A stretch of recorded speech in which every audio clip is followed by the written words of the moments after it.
solo eso, sino ver que realmente se está celebrando una fiesta por intereses políticos. No tiene nada que ver con ser una fiesta de todos los catalanes, como se nos ha intentado hacer ver en varias ocasiones. Me gustaría ahora que tanto el profesor Barraicoa como el profesor Óscar Uceda pudieran hacer un pequeño análisis de lo que hemos visto en el documental, aparte también de todos los digamos, conocimientos adquiridos en esta cosa, que Javier tiene muchos. Y bueno, Javier, haznos un poquito la explicación de lo que te parece a ti el 11 de septiembre y a nivel histórico también. Bueno, a ver si tengo voz. Cuando comentamos este acto, yo propuse, ya que se iba a desmitificar lo que hoy se quiere celebrar, y no es lo que fue, también explicar un poco la historia del 11 de septiembre. No la historia de esto, sino la historia del acto del 11 de septiembre. Porque si lo reflexionamos también nos daremos cuenta de las constantes contradicciones, ¿no? Hay un historiador que fue diputado de Esquerra Republicana, que fue masón, que fue anticlerical, Rovira i Virgili, y en su historia de los nacionalismos, cuando toca el tema del nacionalismo catalán, es muy interesante porque se ven todas las contradicciones ya del propio nacionalismo, ¿no? Cuando quiere interpretar lo que ha pasado. Y entre esas contradicciones, él reconoce que los catalanes muy pronto se olvidaron del 11 de septiembre, muy pronto se olvidaron de la derrota austracista. E incluso reconoce, dice, hasta tal punto que fue humillante porque durante el siglo XVIII, un siglo ya borbónico, cada vez que venía un rey Borbón a Barcelona, todo el mundo lo acogía con entusiasmo y dice, ese espíritu de españolismo y de religiosidad, eso no tiene nada que ver con el pueblo catalán, ¿no? Bueno, esto no era lo que era, ¿no? Bueno, es verdad, se olvidó muy pronto. El siglo XVIII fue fantásticamente bien económicamente para Cataluña, no nos alargaremos, pero ¿por qué se retoma? ¿Cuándo se retoma la celebración del 11 de septiembre? Viene, posiblemente accidentalmente, por un canónigo de la Catedral de Barcelona, Mateo Bruguera, de ascendencia carlista, que, imbuido de ese espíritu historicista que ya está llegando a España desde Europa, donde se quiere volver a pensar la historia, reconfigurar las identidades a través de la historia, escribe sobre una historia del sitio, bloqueo de Barcelona y la defensa de sus privilegios, como también se ha dicho aquí, de sus privilegios y fueros. Y esto es en 1876, todavía no podemos decir que prácticamente no ha nacido el catalanismo como lo entendemos ya más modernamente, pero 15 años después, un sacerdote, y ahora ya veréis enseguida que estos primeros 11 de septiembre tienen un entorno esencialmente religioso catalanista, el primer catalanismo que se va articulando, no es precisamente fuerte en sentido de izquierda, sino de ese ámbito catalanista católico.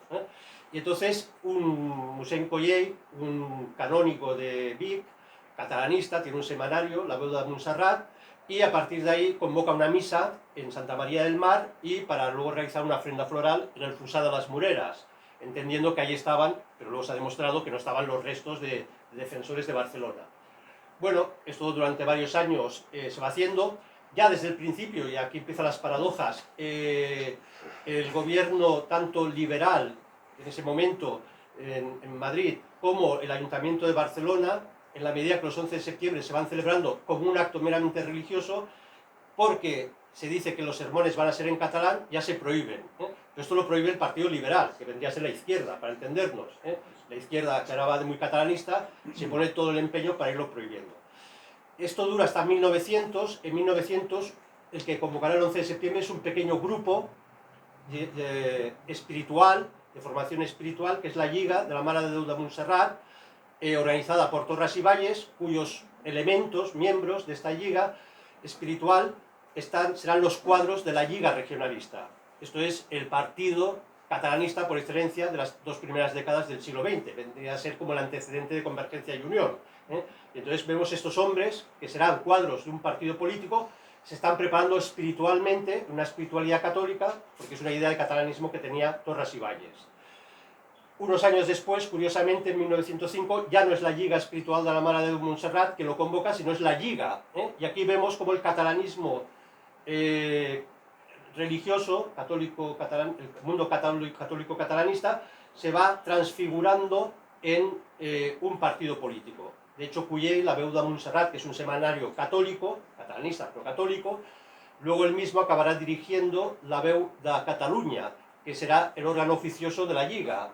y los cuadros de la Mare de Déu de Montserrat, de la Lliga de la Mare de Déu de Montserrat, acabarán siendo los cuadros de la Lliga Regionalista. Vemos como una extraña espiritualidad catalanista católica se va transfigurando en un movimiento político, una articulación política.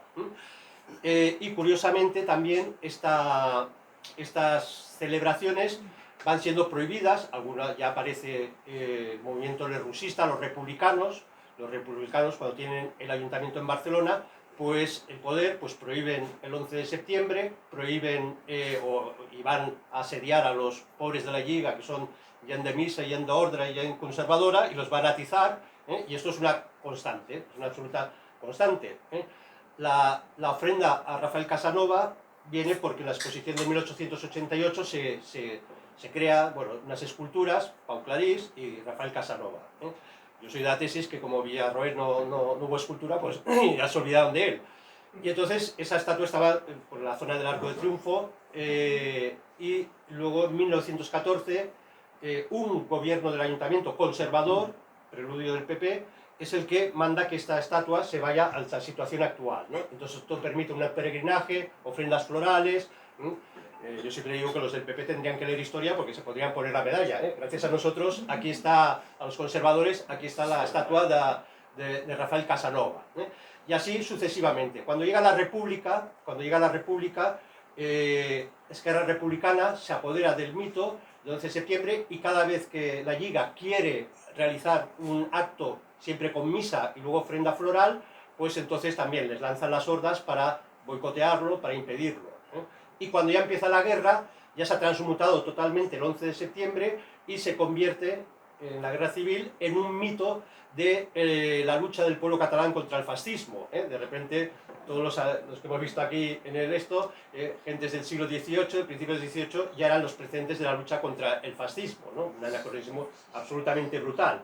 De hecho, en el 39, cuando van a entrar las tropas nacionales, se hace desde la Generalitat una proclama, vamos a hacer otro 11 de septiembre, ¿no?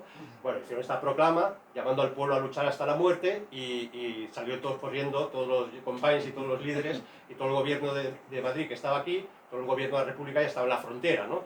Bueno, mitos sobre mitos, ¿no?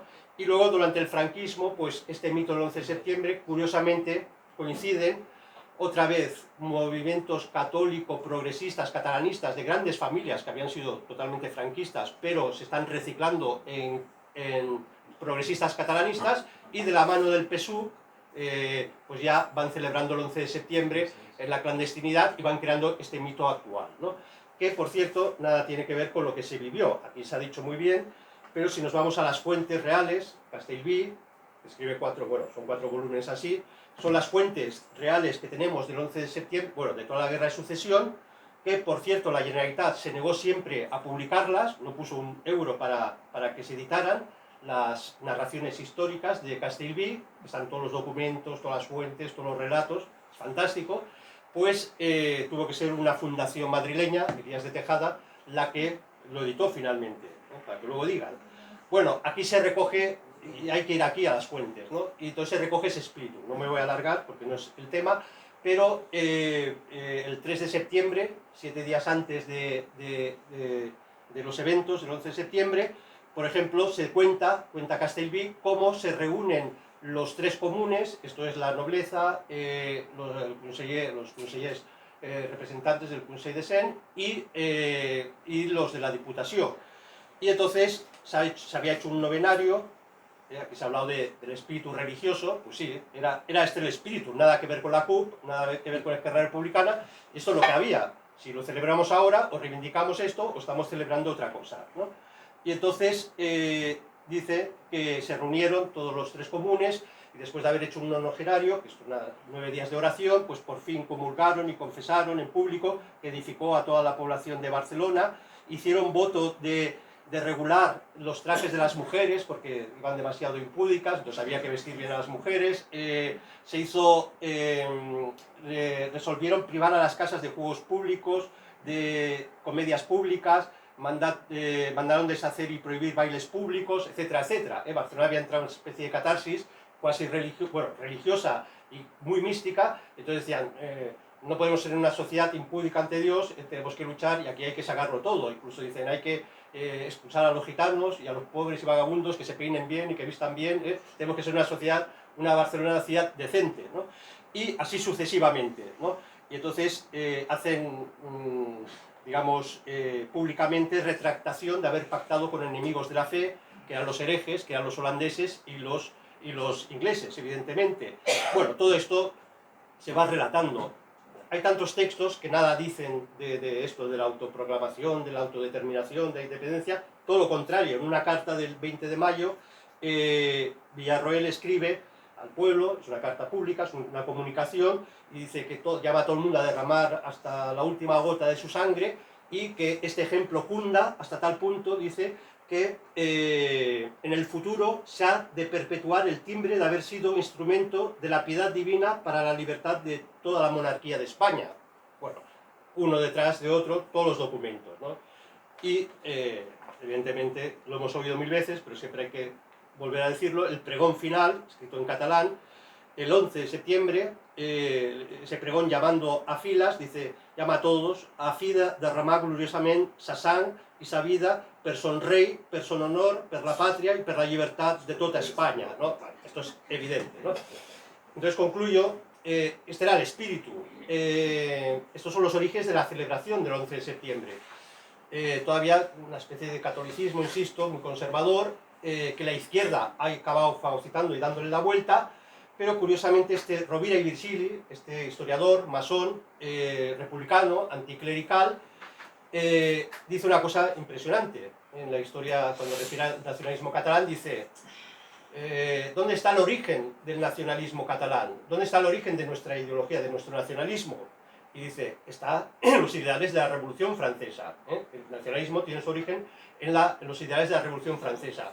Dice, en cambio, lo dice así casi literalmente, dice, los herederos de 1640, la guerra del Segadors, y de 1714, que ahora se celebra, dice, son los carlins de la montaña, son los carlistas, como diciendo, si algo conecta el espíritu de esa guerra de sucesión con la actualidad de ese momento, del primer tercio del siglo XX, o sea, los carlistas, y no nosotros, los republicanos, los anticlericales, etc., ¿no? Y aquí es donde vemos esas contradicciones constantes del discurso y la narrativa y el metarrelato nacionalista, ¿no?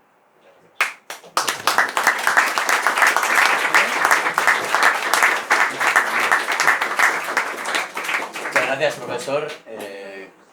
Cuesta ver, ¿no? Siempre cómo han deformado y siguen deformando la historia, tanto es así, ¿no, Óscar? Para introducirte un poquito a ti, es como si dentro de 300 años, digamos que los que son más simpatizantes ahora de Pedro Sánchez, ¿vale? Imaginemos que ponen una estatua de Pedro Sánchez aquí en Barcelona, que todo es posible, tal como están las cosas, y fueran todos los conservadores, lo fueran a visitar, ¿no? Después de 300 años, y fueran todos los que son votantes de PP Vox, y van allí, ¿no?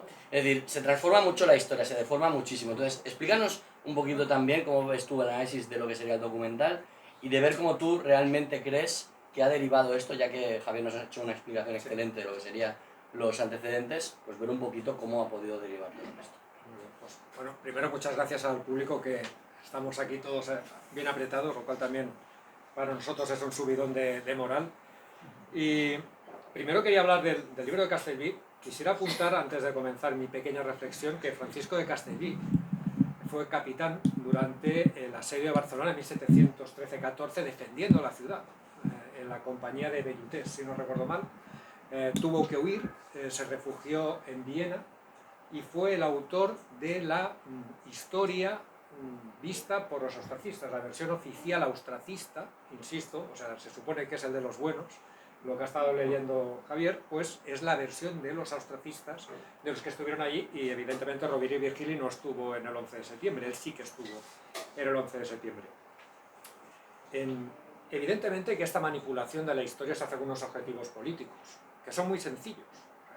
En el fondo, lo que se busca es, y sobre todo en el nacionalismo catalán y en la manipulación de la historia por el nacionalismo catalán desde finales del 19, primero en hacer creer a los catalanes que no son españoles, cuando Cataluña a principios del 19 era una de las zonas más españolistas de España.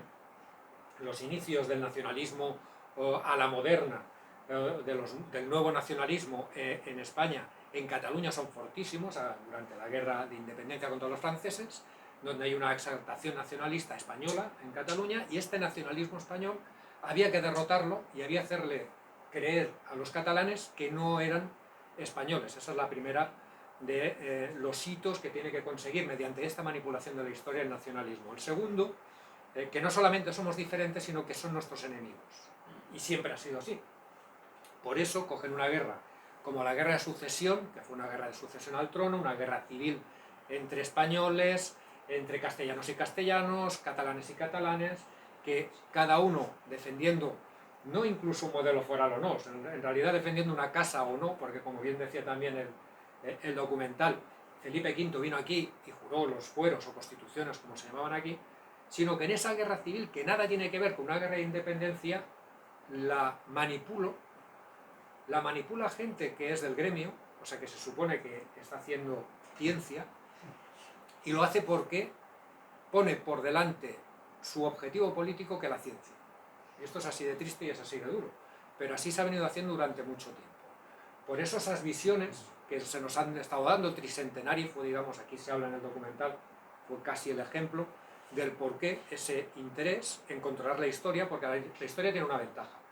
Primero, que los historiadores son científicos, son gente que se forma, que se quema los ojos. Miren cómo yo tenía una vista estupenda y ahora tengo que ir con esto, porque tienes que estar en el archivo y venga documentos y a demostrar, a leer y a investigar. Y se supone que lo que te dicen tiene cierta verosimilitud, es creíble, pero desde el momento en que es el pasado, es decir, nadie de los que estamos aquí vivió en 1714, eso pasó hace 300 años, te pueden transmitir una idea completamente equivocada e intencionada de lo que ocurrió y tú te la vas a creer porque te la están diciendo historiadores. Te la están diciendo los medios de comunicación, te la dicen los museos, te la dicen los libros de texto, y esta idea distorsionada es la que se utiliza para que estos antiguos españoles, que también eran catalanes, dejen de sentirse españoles y acaben odiando a España. Hay gente que, si podéis observar, y más estos días, empiezan a gritar consignas contra España, y no voy a ponerme aquí en adjetivos ni nada de lo que se dice en redes, a gritos aquí en el Fossar de les Moreres, cuando realmente no hay nadie, ni ningún español, ni nadie que le haya hecho nada a este señor. Sin embargo, lo odian profundamente. ¿Y por qué lo odian? Porque le han metido este odio, entre otros canales, a través de la historia, haciéndoles creer que en el pasado los españoles y catalanes éramos cosas diferentes y que encima los españoles eran unos malvados, violadores, asesinos, que es lo que se dedicaron a hacer durante el tricentenario. Para acabar, y ya entramos, si quieren, en las preguntas, un detalle para ver hasta qué punto se manipula la historia. La guerra de sucesión duró de 1705, en Cataluña hablo, 1705 a 1714. Sin embargo, siempre se habla del 11 de septiembre de 1714. ¿Por qué hablamos del inicio de la guerra aquí en el documental? Porque es que tela marinera lo que pasó en el inicio de la guerra. Es un destructor de mitos. Se cargan todo el relato de lo que ellos vienen a demostrar el 11 de septiembre. Que es justamente lo contrario que hacen cuando hablan de la guerra del Segadors. La guerra del Segadors fue de 1640 a 1652. Se habla mucho del Corpus de Sang, de los primeros días de la guerra, de los primeros meses, y de repente ya el resto de lo que pasó en la guerra se olvida. ¿Por qué? Porque es que dio un vuelco y estuvieron prácticamente casi todos los catalanes pidiéndole por favor al rey Felipe IV de España que volviera y que echara a los franceses. Dio un giro completamente que también se carga este relato victimista, presentista, con una intencionalidad política muy clara y muy sencilla. Y para acabar, la que comentaba de voy a hacerle creer a estos catalanes que no son españoles y que encima el malo de la película es el español.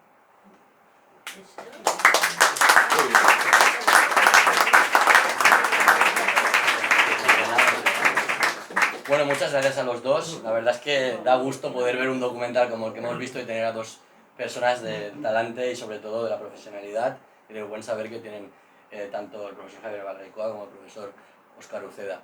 Me gustaría ahora daros la palabra un poquito para que todo el mundo pueda expresarse, que seamos los más breves posibles, por favor, porque ellos son los protagonistas y los que tienen que contestar las preguntas. Así que todo el que quiera hacer una pregunta, que tenga alguna duda, pues adelante, el primero que quiera que comience. ¿Alguien tiene alguna cosa? Sí, bueno, una cuestión sobre todo esto es qué actitud han tenido los sucesivos gobiernos españoles ante esta manipulación tan desvergonzada de la historia que se hacen los correos. están en los libros, pero todavía están más en lo que dicen los profesores y los técnicos. Algunos eran un poco cínicos al principio y los más jóvenes ya se lo creen, porque han sido educados en todo ese tipo de historias que ya se lo creen, ¿no? Entonces, el tema es por qué, digamos, a nivel del gobierno de la nación y a nivel de los historiadores del resto de España, nunca se ha querido polemizar demasiado con estas cuestiones y nos han dejado aquí a los catalanes echados a los Buena pregunta. Sí, Nos siguen dejando. nos siguen dejando. Quería pedir, por favor, un aplauso para este señor Francisco Goya, que ha plantado cara y que ha sido reprimido por la Generalitat por plantar cara en las aulas. Gracias, profesor.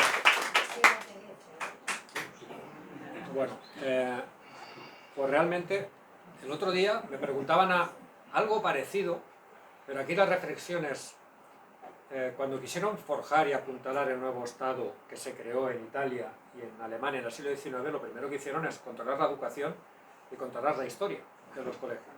¿Por qué? Porque necesitaban unificarlo, estaban en el proceso de unificación de Alemania y de Italia. ¿Por qué se hace aquí lo contrario? Pues será por lo contrario.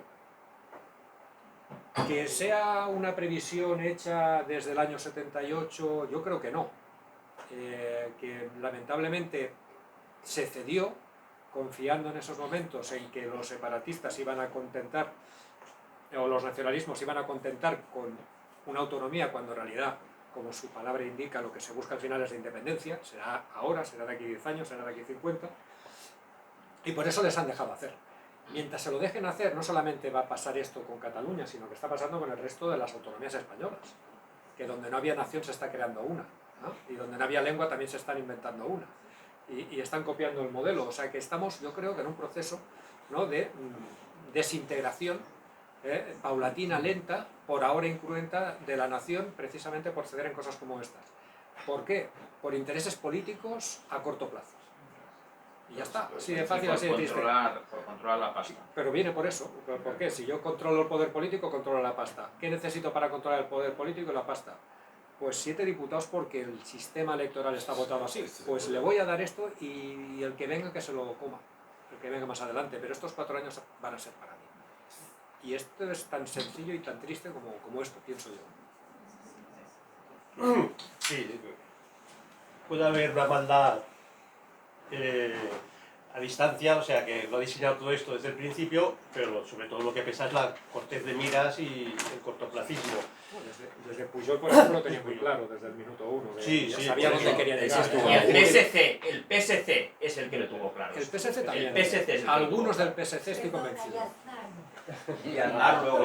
Aznar, Pero el PSC fueron los primeros. Aznar sería el que PSC por lo primero. me da igual lo que pase mañana, pero ahora quiero ser presidente. Sería el ejemplo de esto. Ya solo se veía su propia. Sí, La segunda esto- legislatura. Todos sin excepción que han llegado a estas circunstancias, Gobiernos. todos sin excepción. Todos. Un momento, por favor. Gracias. Un tema de pasiones. Exacto. Si hubiera una clara intención de crear o consolidar un Estado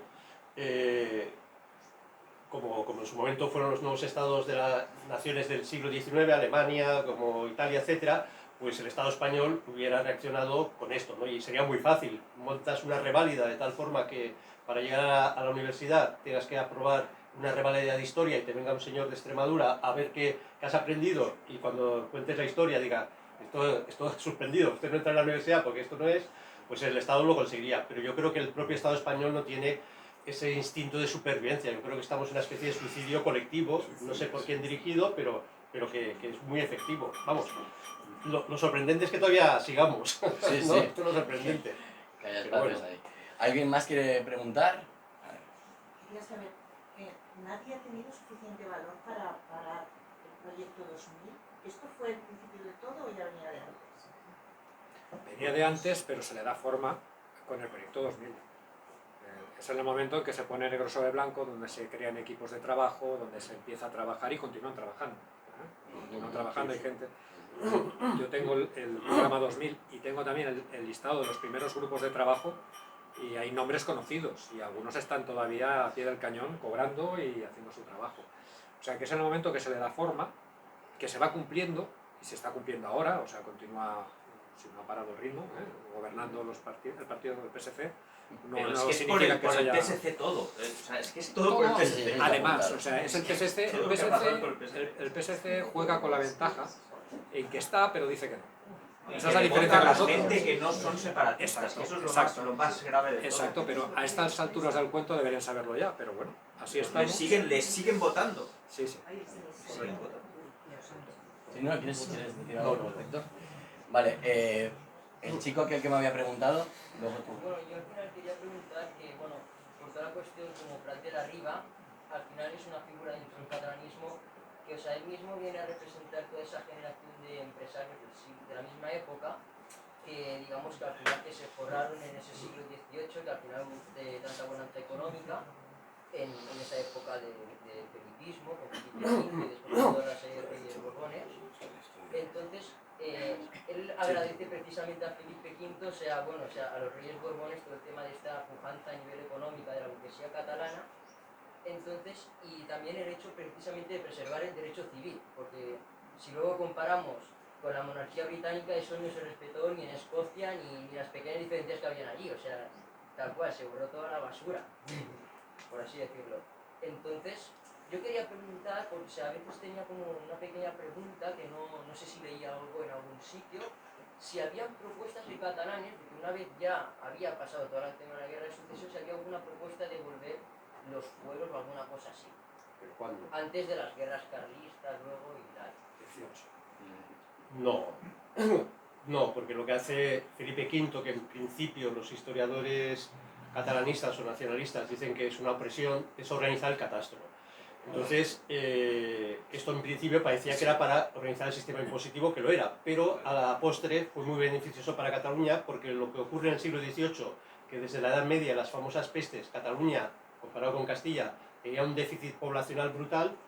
A partir del siglo XVIII hay un despegue demográfico brutal, y al haber más población, el catastro se mantiene y por tanto la gente paga menos impuestos, ¿no? Se desaparecen las fronteras internas, los aranceles internos. Es que fue brutal, ¿no? Se comercia con América. Se comercia con América. Hasta tal punto, la burguesía del siglo XIX es consciente que el siglo XVIII se lo debe todo a los Borbones, la riqueza se la deben a los Borbones del siglo XVIII, que en el catecismo catalanista, Prat de la Riba, para los que no lo conozcan, es como el padre del catalanismo moderno, para entendernos, dice literalmente, a los héroes del 11 de septiembre hay que admirarlos, pero no imitarlos. Dice, no vamos a meter otro tipo de estos y que una guerra y una ruina, no, los admiramos pero no los imitamos. ¿Y por qué dice esto? Lo dice a principios del siglo XX. Lo dice porque el catalanismo, por mucho que se diga que es el pueblo, la expresión del pueblo reprimido durante siglos, no, eran cuatro, los catalanistas eran cuatro, eran conscientes de que eran cuatro, lo escriben así. Esto en el libro que saqué, el último, que es Los orígenes del catalanismo, hago propaganda, que está ahí, que toco todos estos temas de cómo se va configurando, ¿no? Ese catalanismo conservador tiene que ser a la vez moderno, revolucionario. Entonces, ¿qué pasa? Que es tan minoritario que no puede dar el salto político sin la connivencia de la burguesía. Y es cuando consigue los apoyos de la burguesía catalana, barcelonesa especialmente, y lo consigue porque se hunde el partido conservador, absolutamente putrefactado por la corrupción, ¿me suena? Y entonces la burguesía dice, ¿cómo? Es imposible, con el partido conservador, ¿cómo influimos en Madrid? ¿No? Entonces dicen, estos locos catalanistas, entonces a partir de ahí los financian, y entonces, por eso, en la cuestión, en la línea que tú preguntabas o planteabas, Prat de la Riba es muy consciente. Si queremos que el catalanismo sea un arma política, necesitamos a la burguesía. Y si necesitamos a la burguesía, no podemos enfrentarnos directamente a la España que construyeron los Borbones, ¿no? Y entonces es otra más de las contradicciones internas del propio catalanismo. Que a la postre luego tiene que hacerse republicano, antiborbónico, antital, pero de donde mama y de donde nace es de esa conciliábulo de unas ideas de cuatro alocados, resentidos y románticos, más la burguesía, los intereses de la burguesía. Aprovechando que estén los profesores, y ahora paso también a las preguntas al público, pero a mí me gustaría haceros una pregunta que siempre la tengo ahí en la mente, y es como Felipe V al final acaba sacando de la Edad Media a Cataluña prácticamente por los privilegios feudales que se tenían.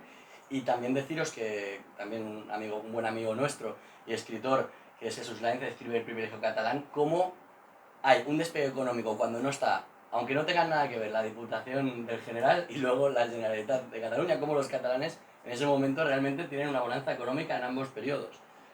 ¿Me podéis explicar un poquito esto? Básicamente porque lo que hace Felipe V es poner orden. Y se dice rápido, pero el caos que reinaba en Cataluña, las luchas civiles que venían arrastrándose desde la Edad Media, el bandolerismo, todo esto le pone remedio. Le pone remedio y, como comentaba Javier, pues unifica y simplifica el tema impositivo, unifica el sistema monetario, que cada ciudad, en mi ciudad, en Lérida, la moneda era la pugesa, que no tenía nada que ver con la de Barcelona, las aduanas internas las elimina. El tema del comercio con América, ya se podía comerciar con América, que es un gran mito que no se pudiera comerciar, lo único que tenían que pasar por la aduana que estaba en Sevilla y después en Cádiz. Pero llegó un momento que con Carlos III ya se podía ir directo desde Barcelona. Esta Cataluña, la Cataluña que conocemos, nace con los Borbones. En el momento que hay alguien, un poder superior, que pacifica el territorio y que establece las condiciones para el crecimiento económico, lo que hace la gente es crecer. Y lo que comentaba, se duplica prácticamente o más la población catalana. Es que el siglo XVIII es la Cataluña de hoy en día. Es espectacular, no tiene nada que ver. Ahora, cuando escuchamos estos relatos desde el independentismo más radical, supremacistas, de que nosotros, los catalanes, los andaluces, pero si los bandoleros, los que estaban, la zona más cutre de España era Cataluña. Donde si Sevilla, por ejemplo, era... claro, Sevilla en el siglo XVI era la Nueva York de hoy en día, o era una ciudad increíble comparada con un territorio empobrecido, donde no podías salir de tu casa ni podías ir de un pueblo a otro porque te atracaban. Como ahora.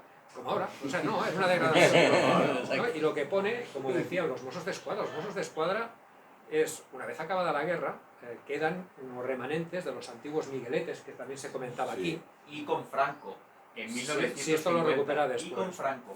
Pero eran diferentes. Aquí Bueno, los eran primeros, la los Mossos de Escuadra. En la Diputación Provincial de Barcelona. Pero en el siglo XVIII iban armados en partidas y pegaban tiros. Era otro asunto. ¿Y por qué se levantan en Valls, ¿no? Los migueletes, los vecianos? ¿Por qué los levantan? Porque esos migueletes que habían combatido en favor de los ostracistas durante la guerra, cuando acaba la guerra, que se dedicaban durante la guerra más que a pelear, pues a estar en retaguardia y a robar, y etcétera, etcétera, pues se quedan sin trabajo o sin poder robar legalmente. Entonces empiezan a robar ilegalmente. Y como por las leyes borbónicas la gente no podía ir armada, iban por los pueblos y cometían todo tipo de tropelías, hasta que le decían al rey que por favor le deje levantar una fuerza armada para defenderse de estos antiguos austracistas que estaban en partidas robando por todo el territorio. Y es el nacimiento de los Mossos de Escuadra, y es cuando empiezan a reprimir con eficacia a estos ostracistas. Exactamente. Lo que pasa con los migueletes catalanes austracistas después de la guerra en Cataluña es muy parecido a lo que pasó con los corsarios británicos, ingleses, en el Caribe, que cuando acaba la guerra de sucesión se convierten en piratas porque ya no podían asaltar barcos con patente de corso. Entonces, como ya estaban en esa dinámica y no se podían reinsertar en la sociedad, pues se dedicaban a hacer lo mismo. En Cataluña pasó lo mismo, el nacimiento de los Mossos de Escuadra viene por aquí. Sí, se acusa a los Borbones de la uniformización, tal, pero esto tampoco fue real, porque el decreto de nueva planta era derecho público básicamente, y el derecho penal, el derecho civil, el derecho procesal en Cataluña sigue funcionando autárquicamente gracias a los notarios y la jurisprudencia que se va desarrollando sin necesidad de nada más, ¿no? La perspectiva cuando cambia es en el siglo XIX. En el siglo XIX es cuando se quiere hacer el Estado al estilo jacobino, imitando el Estado francés, y es cuando todo lo que los nacionalistas se quejan de los ataques a la lengua, tal, se hace en el siglo XIX. ¿Pero quién lo hace? Yo tengo algún libro que lo escribo.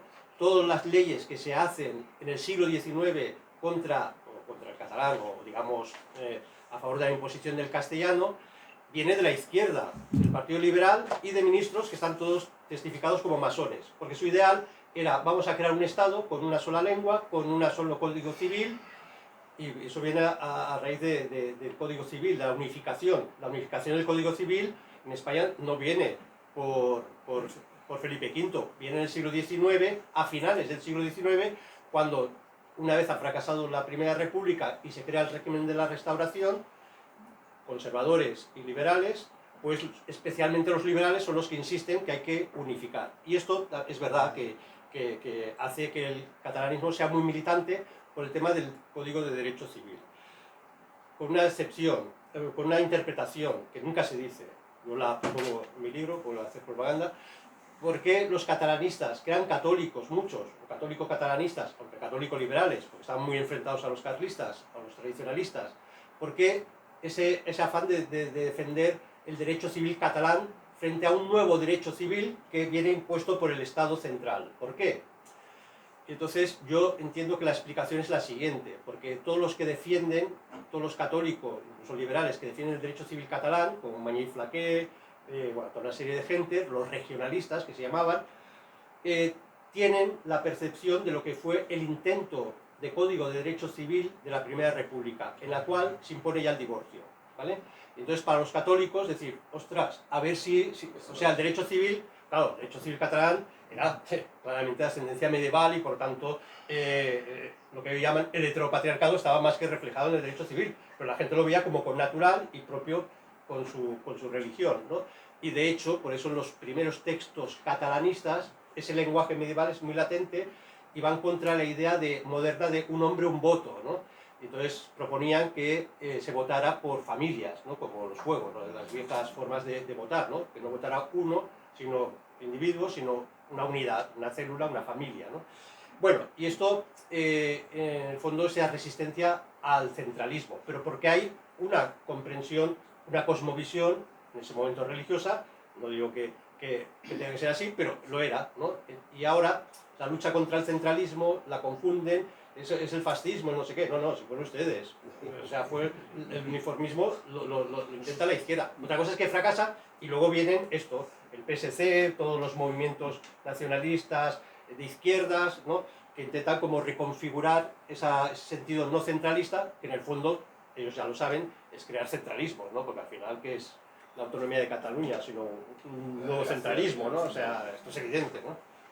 Gracias. Ana, ¿quieres preguntar? ¿Qué es lo que pasa con los jóvenes desenganchados de lo que es? O sea, ¿qué consecuencias tendrá?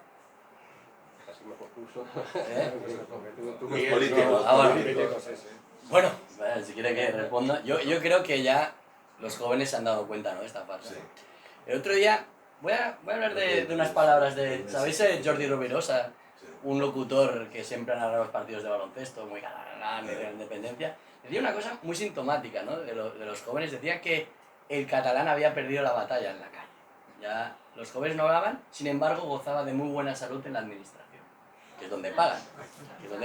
Pero fíjese lo que dijo este señor, que con Franco el catalán gozaba de muy buena salud en la calle, pero sin embargo en las instituciones. Es verdad. ¿A qué nos refleja eso? Se ha dado la vuelta. Cuando se está haciendo un tipo de imposición, lo que está provocando es que los jóvenes se desenganchen de eso. Es decir, la inmersión lingüística es un fracaso. Ha sido un fracaso absoluto. Bueno, crea el efecto Entonces, contrario. Y lo hizo Lo que ha el pasado, PSC. exacto, Y lo hizo creó el PSC. Y toda esta gente que ha creado todo este problema se ven hoy con los jóvenes reflejados que piensan: ¿quién me garantiza a mí los derechos cuando yo veo lo que estoy viendo en el tema de Cataluña, la Generalitat, que no se preocupan de los jóvenes? Y hoy los jóvenes están muy desenganchados de todo lo que viene a ser. Cuando vemos todas las manifestaciones, yo veo aquí pues personas de todo tipo, jóvenes, más mayores, por la diversidad que tenemos. Cuando hoy hemos visto alguna imagen del 11 de septiembre antes de llegar, que yo ya he visto por el móvil, yo veo personas mayores.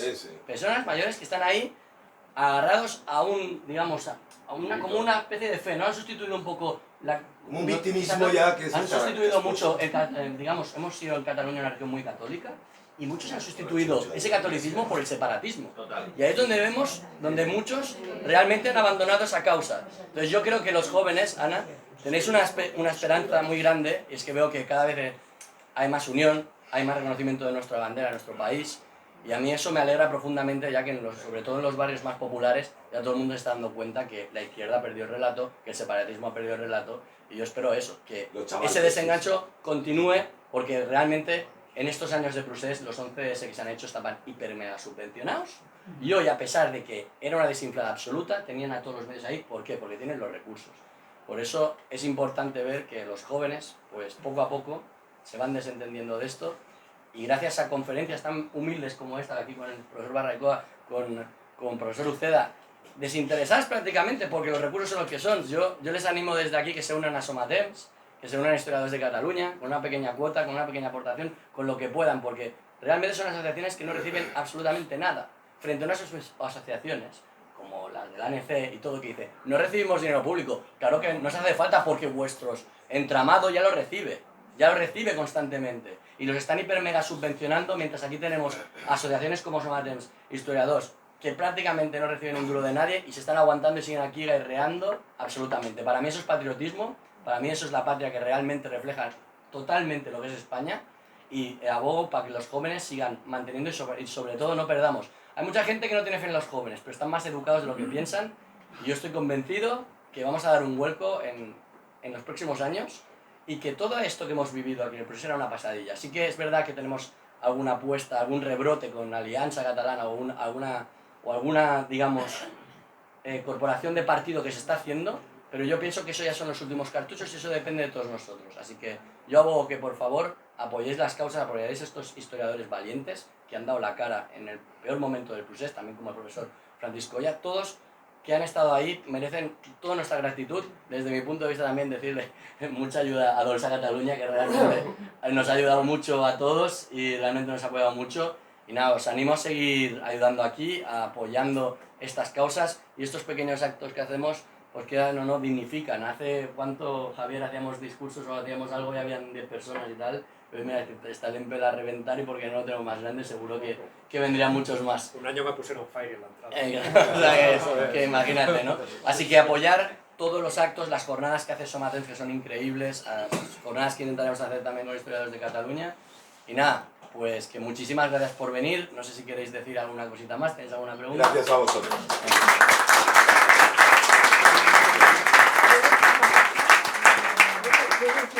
Sí, sí, y convivencia jurídica catalana, que no se me olvide. Claro, durante el franquismo, no había, cuando empezó, en el 39, no había ni un duro en Barcelona, ni en toda España. Era la miseria pura y dura. Entonces, las escuelas eran en español para educar a la gente, y el catalán no estuvo nunca prohibido. La prueba es que en el 41 empezaron 2 escuelas en catalán, pero tenían que ser privadas, cada uno que se la pagara por su cuenta, porque dinero para pagar esto no lo había. Entonces el que la quería, y había una en Barcelona y una en Badalona, y Pascual Maragall se educó en esa escuela de catalán. Yo solamente quería explicaros esto. Gracias, Raquel, y gracias por la relación con nuestra convivencia.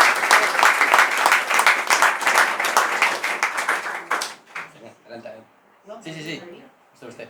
Yo quería, digamos, dar razón a todo lo que has dicho, porque era lo que estaba pensando antes de que tú hablaras. He estado en diversas reuniones y sí que hoy está bastante llena, pero eso es lo que quisiera transmitir. He estado en charlas de Sacabá también con Del Fabra, que también tuvieron sus problemas y entramos así, sabemos cómo pudimos. Pero luego consiguieron, porque daban mucha propaganda sobre lo que iban a hacer. Y la pregunta es si la Institut de Nova Història és capaç d'organitzar tot el que fa, tinguent en compte que està subvencionat, esclar, però es podria pensar en uns cursos o una semana, 2 semanas. Le va a responder Óscar. Porque cuando yo fui a Montornès, o he venido aquí, he venido en otras, veo que hay corazón para poder asistir, pero a los jóvenes, hoy bajando del tren, todos con su estrelada, que no sé si venían o iban, porque eran las 5 de la tarde. Me hubiera gustado preguntarles de dónde venís o a dónde vais, pero llevaban su estelada y tenían 17, 18 años. Y esos me dan preocupación, no los mayores, estos. Y ya van quedando menos. No sé si van quedando menos, Sí. pero se Sí, ven. sí que van quedando menos. Pero se ven, y lo que me preocupa es mi pueblo, que es ya, yo soy una oveja negra, y no me pueden Como ver, todos. porque defendí el otro día que el ayuntamiento, por error, dijo si nos concentrábamos para cantar el día 11, y lo dijo en castellano. Yo creo que fue un error del ayuntamiento, pero los que recibieron el mismo mensaje que yo, pues como 30 o 40 protestas. Y entonces yo contesté, siendo el catalán y el español válidos los dos, de qué tenéis miedo, de qué tenéis miedo. Y bueno, las respuestas fueron de estas que ojalá no estuvieras intrigado, ¿no? Así. Y jóvenes, no personas de 50, 40, sino... Sí, en los pueblos todavía queda... Ay, La reminiscencia en las ciudades es mucho menos. Porque son los que dan... Yo le quiero dar un dato, es mi caso, ¿vale? Yo también soy del Maresme. Voy a dar un dato antes de que Óscar responda esta pregunta porque me ha tocado mucho cuando ha dicho el Instituto Nueva Historia. Mientras al Instituto Nueva Historia le dan millones de euros, yo compré el dominio más grande en español que hay de historia, historia.com. Y a mí Hacienda me hizo 2 inspecciones y a ellos les dieron millones de euros. Esto es para que vean cómo tratan a los patriotas en España. O sea, para dar un dato, y ahora Óscar ya se responde. Yo de lo de Nueva Historia les voy a contar cómo ha sido la última, o cómo ha funcionado el último acto que han hecho, una especie de simposio, para reflexionar todos. Este simposio lo hicieron en Tarragona, en un pueblo de Tarragona, y estaba subvencionado por la Diputación de Tarragona. Ponían el escudo y les habían puesto dinero para poder hacerlo, lo cual es preocupante. Pero lo que más preocupaba es que lo menos había unos 30 logotipos de empresas, asociaciones de vecinos, etcétera, etcétera, que también habían puesto dinero, sin contar los particulares que también habían puesto dinero para esta asociación. Todos sabiendo de que ya hacen la historia demencial directamente, ¿no? Ya cuentan cualquier... Pero esta gente tiene apoyo público y lo que me preocupa más, tienen apoyo del particular, cosa que nosotros no tenemos. O sea, nuestro movimiento está completamente desactivado. Con todo lo que podamos decir, con que están de caída, con todas las críticas que podamos dar, con el tema de los jóvenes, que es verdad, que cada vez ellos son menos los jóvenes y entre los jóvenes está creciendo más una opinión contraria a la dominante, aun siendo esto verdad, continúan estando hipermovilizados, mientras que nosotros no. O sea, gente que tengamos afiliada a Somatemps, pues no serán muchos. Historiadores, pues tampoco seremos muchos, tú lo estás. Pero somos, y lo sabes, una excepción. Hay poca capacidad de movilización y mientras ellos estén movilizados, no solamente con recursos públicos, que entiendo que es lo normal porque mandan. O sea, no entiendo que sea normal cuando mandan los otros y tampoco nos dan. Eso también funciona así. Claro. Es que el Partido Popular no es la solución de nada. Por absolutamente nada. Por ahora, yo lo único que puedo decir es que hemos recibido como historiadores alguna ayuda de algún grupo municipal, que pueden hacerlo, y de un partido extinto. Y que les costó caro porque se les quejaron desde arriba porque a ver por qué estáis haciendo esto. O sea, para que veáis como que fue casi una iniciativa particular de 2 o 3 y poco más. Porque tampoco no existe lo que existe en el otro bando. En el otro bando hace décadas que desde los grupos municipales de Esquerra Republicana, de lo que era Convergencia y tal, financian este tipo de actividades. Hace décadas que lo hacen porque saben que hay que mantener a la gente contenta y hay que mantener a la gente viva. Pero nosotros estamos desactivados totalmente. El grupo de Reforma, que aquí, cerca de aquí, en el hotel, se hizo una jornada de diferentes opiniones. Esto yo creo que debería, no sé cuánto costó, porque no pagamos mucho, pero estos son 1 hora, es justo, 2 horas, y aquello fue casi una jornada, ¿no? Para mí es mucho más valioso que es lo que están haciendo otros. Es decir, un día lo dedico, a lo mejor cada 3 meses, para ver si captamos gente que puedan discutir y hablar con los expertos y de alguna forma uno lo dice al otro y lo dice al otro. Yo he echado en falta poder volver a tener ese tipo de actividades. Por eso también lo decía por lo de Nueva Historia, que no les cuesta nada, pero desacabar, que son jóvenes y tienen ganas de que cambie todo eso. No sé si se podría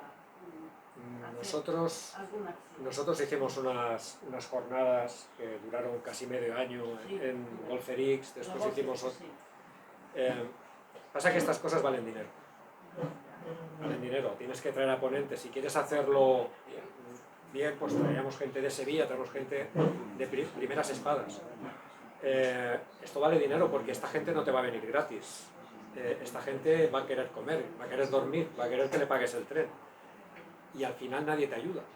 Y al final te encuentras que estás peleando unas condiciones que nosotros en estos momentos que hemos hecho en la Junta de la Asociación, pues ponernos a tarifa plana porque no nos da para más. O sea, no tenemos recursos como para montar unas jornadas, así de claro.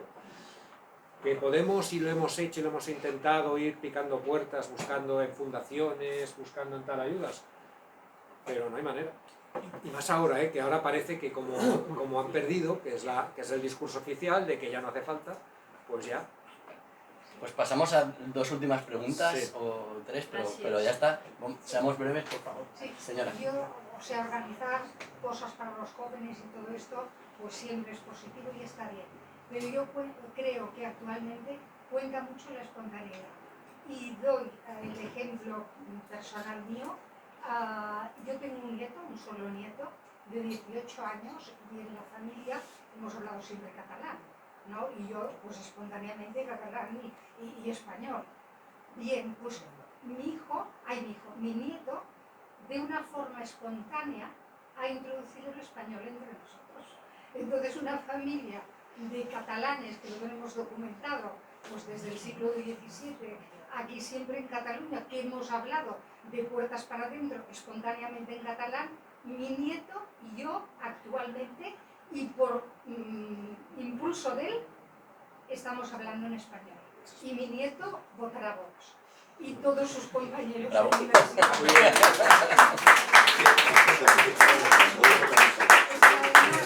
Sus compañeros de universidad, que este año va a empezar segundo de Ingeniería de Caminos, Canales y Puertos, están igual que él. Todos. Sí, Todos a Vox y hablando en español. Es una Los jóvenes han cambiado. Es una tendencia. Mi hijo igual. Es una tendencia. Hay esperanza. Es rebeldía juvenil también. María José. Sí. Lo mismo, un simple comentario. Marita. Marita. La Asociación por la Tolerancia también, un gran aplauso para Marita. Vale, un decano. Voy a repetir. Marita, adelante. Bueno, yo daros las gracias, siempre aprendo de todos los que estáis tan documentados y os doy las gracias porque, digamos, todo lo que decís pues está a favor de lo que yo pienso, pero que yo no lo tengo estudiado y entonces me reconforto. Pero Miguel, creo que los datos no te dan la razón. Yo también lo veo, tengo la sensación de que los jóvenes cada vez hablan más castellano, más español. Pero con datos en la mano, que lo tengo calculado, con IDESCAT, Vale. que en las últimas, los últimos informes que tenemos, aunque han salido el 19 de febrero de este año, salen cada 5 años. Son de 2023. La lengua habitual en catalán, con respecto al número de nativos de catalán, aumenta en 284.471 personas que dejan de emplear el español. Cuidado, porque una cosa es la percepción que nosotros tenemos, así, a bote pronto, y otra cosa es cuando tú te metes a estudiar los números. O nos mienten también. Pues que tú has dicho, perdón, has dicho IDESCAT, y entonces cuando has dicho IDESCAT tal, pero yo me preocuparía más, a mí no me preocupa, el catalán es mi lengua también, la meva lengua, pero y la parlo... y la preocupa la verdad. Sí, el catalán es mi lengua también, la parlo habitualmente, también a molta gent, pero te voy a decir una cosa, a mí me preocupa más, y lo voy a decir aquí, que no sea ni el catalán ni el castellano, sino que sea el árabe. Por lo tanto, aquí lo que tenemos que hacer es preservar nuestras lenguas. Pero yo te digo, el IDESCAT es bastante sospechoso de mandar mensaje político. Pero sí que es verdad que nosotros no nos podemos relajar, que hay un trabajo, que hay que hacer que la administración siga hablando en castellano. Pero yo me refería antes, sobre todo, a que la administración, Javier, y esto lo hemos hablado, incluso Javier ha defendido alguna propuesta, Convivencia Cívica Catalana con nosotros defendió una propuesta el otro día de hablar más el castellano en la administración, y ahí es donde nos tiene que preocupar, porque al final la realidad es que si miramos, y sobre todo hablamos de datos de Barcelona, Javier, ¿no?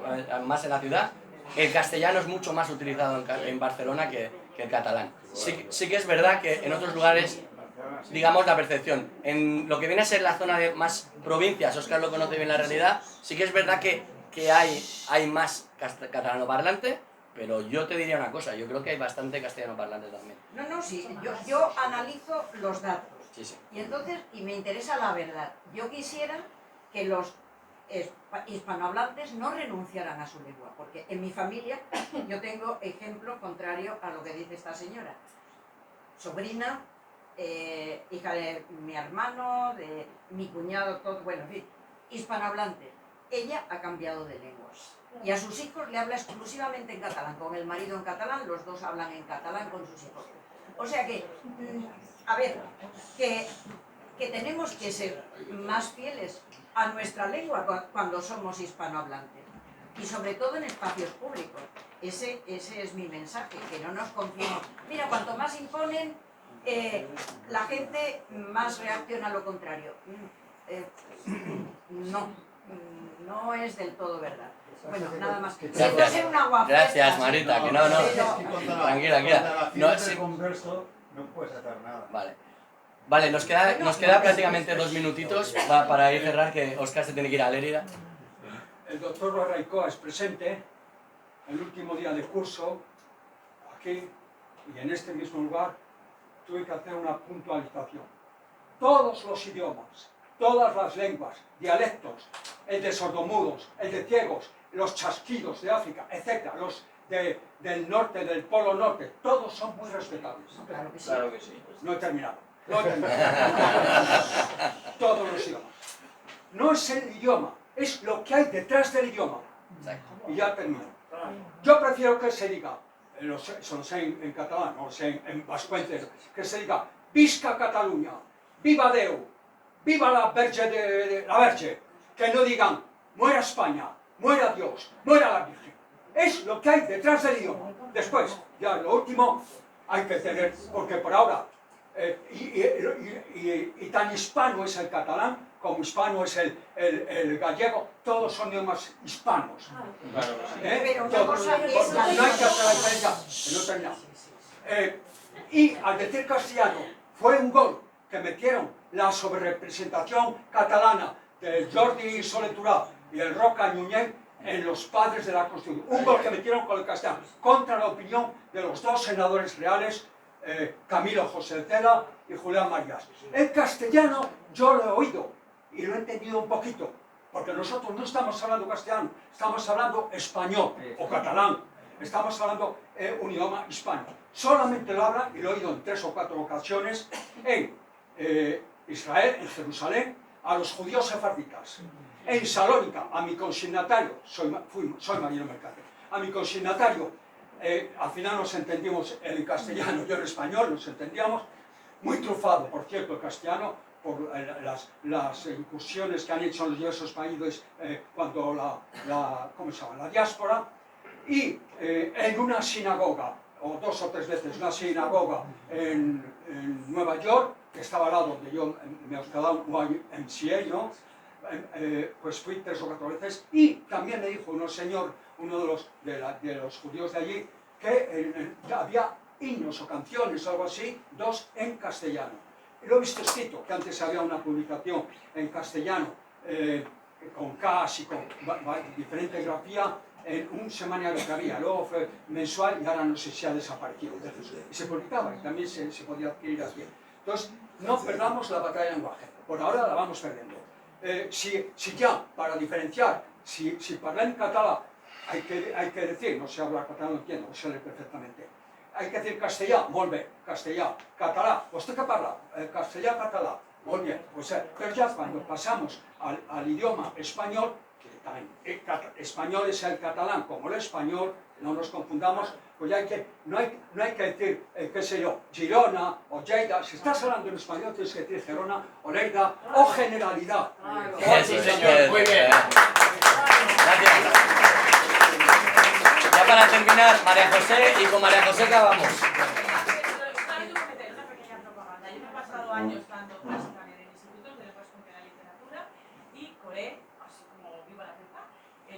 de Óscar Ucedo, el librazo, es librito porque está compuesto de pequeñas historias que son muy accesibles para los críos, para la gente joven, que es La piel de todos, que es trocitos de la historia de España muy bien narrados, y a los chicos y chicas les encantaba ese libro, lo dejé allí, a ver si se han seguido leyendo, pero conmigo los leían todos, el mundo que pasaba por mis manos, La piel de todos. Y bueno, esto ya no para los niños, pero este de Barrancoa lo tengo a mitad todavía, pero también es un informe exhaustivo, o sea, os lo recomiendo, que lo tenemos aquí, los dos, La piel de todos y el de Barrancoa. Muchas gracias, María José, muchas gracias a todos.